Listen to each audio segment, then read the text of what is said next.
Hello, this is Darren Keel from the Technology Department. Today I'd like to show you how to use a tool called Screencastomatic. It's actually a website that you can go to that will allow you to record your computer screen.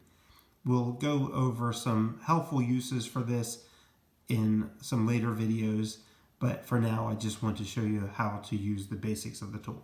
So to access Screencastomatic, you're just going to a website.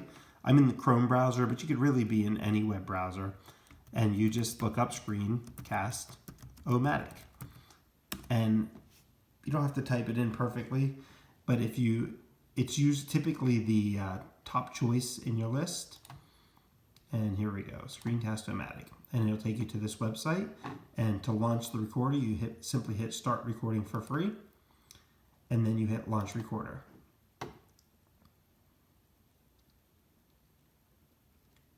The first time you do this, and maybe other times also, you might get a download in the bottom left that you have to click on, or something that pops up like this that you have to hit Open Screen Recorder Launcher. Depending on what browser you're in, you might see a different message, but look for something like this and say yes or hit Open.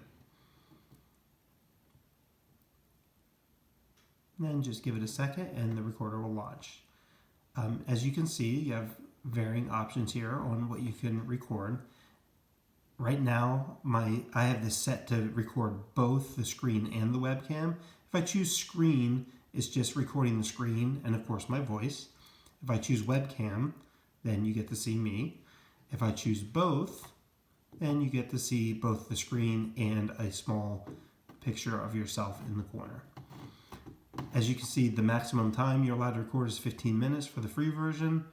You can change the size of your screen. I have mine set to full screen. You can choose varying sizes. You see how when I pick the smaller version, I can then just focus in on part of the screen if you want to cut out some distractions. Like if I didn't want them to see my menu bars up there or my favorites, I could cut that out and just focus in on the part of the screen that I want to record.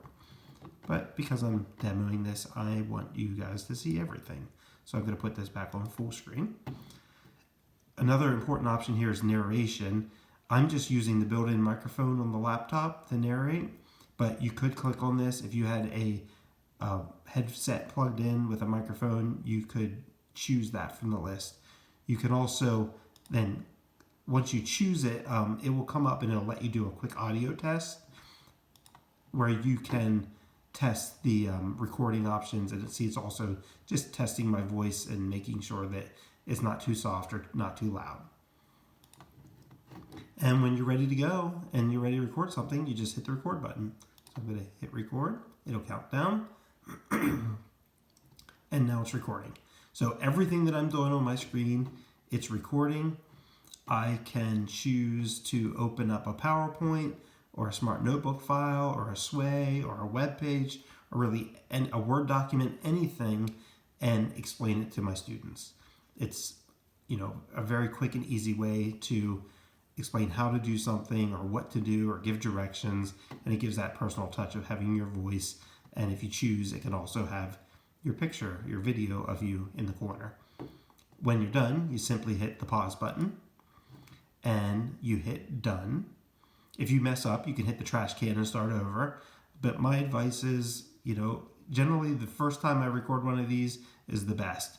I've gotten in the habit of always saving the first recording. If it didn't go that great, sometimes I'll try to record again, but often I just go back to the first one and use it. You don't want to end up spending hours making a 5-minute video. In my opinion, you should spend 5 minutes making a 5-minute video and just get the content to your students, unless you really mess up, and then of course you can start over.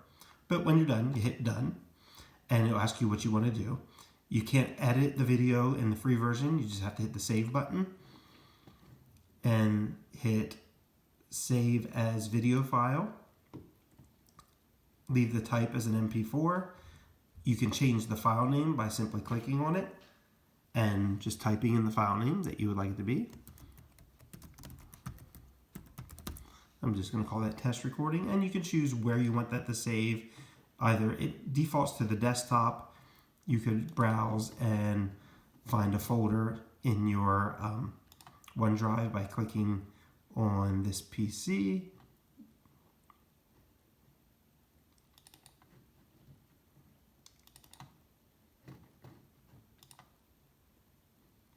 Oh, sorry, there I went to the desktop there. You can get to the OneDrive, and then you can pick the folder that you would like to save it in.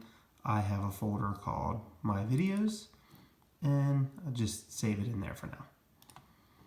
And it'll show you then you're saving it to My Videos, and when I hit publish, depending on how long the video is, this might take a moment. I made a pretty short 30-second video, so it won't take long.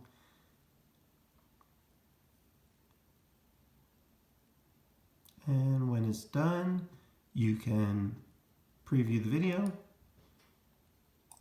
And now it's recording. So everything that I'm doing on my screen, so you can see there that this recorded. Everything was on my screen. It also had me in the bottom corner. One little tip, first time, I actually did make this video twice, because the first time my camera on my laptop has a little cover for the camera that slides over, and I went to record and it did not have me recorded because the cover was over the camera. So I fixed that, and I noticed that early on and started over. But it's done now, so I could take that and I could upload it to wherever I want to put it. Schoology would be a great choice of a location to stick this recording.